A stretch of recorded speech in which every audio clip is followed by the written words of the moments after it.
Cenil seko kanjining telo.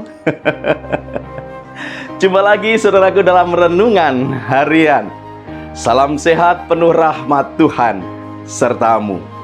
Untuk renungan hari ini saya memberikan judul CENIL, Cenil, yang didasarkan pada surat Ibrani pasal 13 ayat yang ke-5.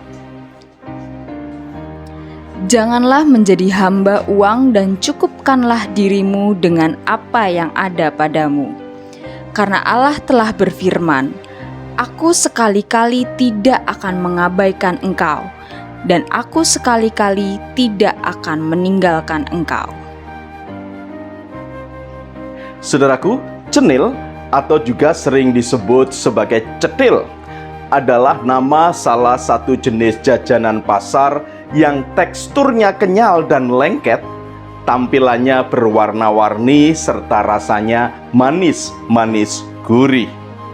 Bahan dasar cenil adalah adonan tepung kanji yang dibentuk bulatan-bulatan kecil atau lonjong. Karena itu, setelah matang akan menghasilkan tekstur yang lengket dan kenyal. Tampilan warna-warninya diperoleh dari pewarna makanan yang ditambahkan ketika proses pengolahan jajanan ini. Sedangkan cita rasa yang manis dan gurih dihasilkan dari parutan kelapa dan gula pasir yang ditaburkan atau saus gula aren yang disiramkan di atas cenil. Jajanan ini cukup dikenal oleh masyarakat pedesaan Yogyakarta dan beberapa tempat lain di Pulau Jawa. Pada awalnya, cenil dibuat oleh masyarakat Jawa sebagai pengganti beras karena pada saat itu Indonesia dilanda paceklik yang membuat masyarakat kesulitan mendapatkan beras. Untuk penyajiannya, cenil yang sudah dipotong-potong itu diletakkan ke dalam wadah yang terbuat dari daun pisang yang dibentuk seperti kerucut terbalik yang disebut dengan pincuk. Selain sebagai jajanan pasar, masyarakat Jawa juga memahami bahwa cenil mengandung filosofi yang mendalam, yaitu tekstur yang kenyal dan lengket mengajarkan tentang kemampuan untuk terus tabah dan mampu bertahan mesti menghadapi berbagai tantangan dan persoalan hidup karena adanya persaudaraan yang kuat dan saling tolong-menolong. Sedangkan pincuk mengajarkan tentang rasa syukur dan rasa cukup. Pincuk merupakan keroto basa atau akronim dari pinten-pinten cukup, yang artinya berapapun cukup. Saudaraku, filosofi cenil ini mengingatkan kita tentang salah satu nasihat yang diberikan oleh penulis surat Ibrani di bagian akhir suratnya. Penulis surat Ibrani menyebutkan, janganlah menjadi hamba uang dan cukupkanlah dirimu dengan apa yang ada padamu. Karena Allah telah berfirman, Aku sekali-kali tidak akan mengabaikan engkau dan aku sekali-kali tidak akan meninggalkan engkau. Pada waktu itu, para penerima surat Ibrani sedang menghadapi tekanan dan penganiayaan. Tidak sedikit dari mereka yang tertindas dan dipenjara, seperti kita baca dalam Ibrani 10 ayat 32-34. Para penerima surat ini diperintahkan untuk dapat memberikan pertolongan bagi mereka yang membutuhkan. Seperti di dalam Ibrani 13 ayat 16. Agar mampu menolong dan berbagi, maka penulis surat Ibrani menasihatkan yang pertama, menjaga hati dari godaan kemewahan. Ibrani 13 ayat 5b.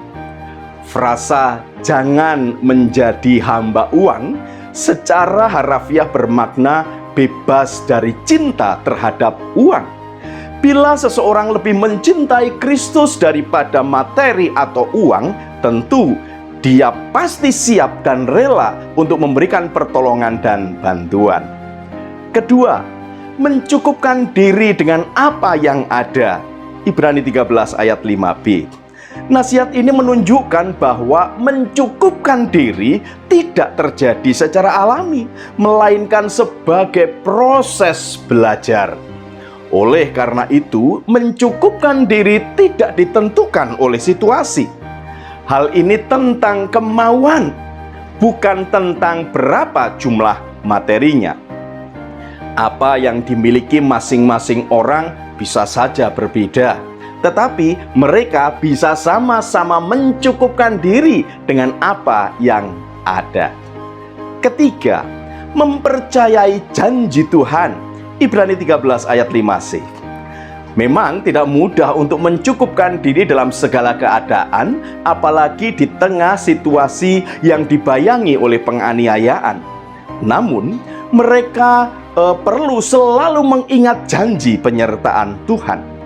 Sebab situasi dan kondisi, termasuk situasi dan kondisi kita, tidak akan menghalangi Allah untuk tetap bekerja. Bahkan seringkali karya Allah justru lebih dari apa yang kita harapkan. Saudaraku, mungkin berbagai persoalan dan tantangan masih membayangi kita. Kiranya filosofi cenil hari ini mengingatkan kita untuk tetap belajar dalam bersikap pinten-pinten cukup. Sebab Tuhan tetap setia untuk memelihara dan menyertai kita melalui kehadiran banyak orang yang mengulurkan tangan bagi kita. Selamat berjuang saudaraku, Tuhan Yesus memberkati. Salam guru dan keluarga.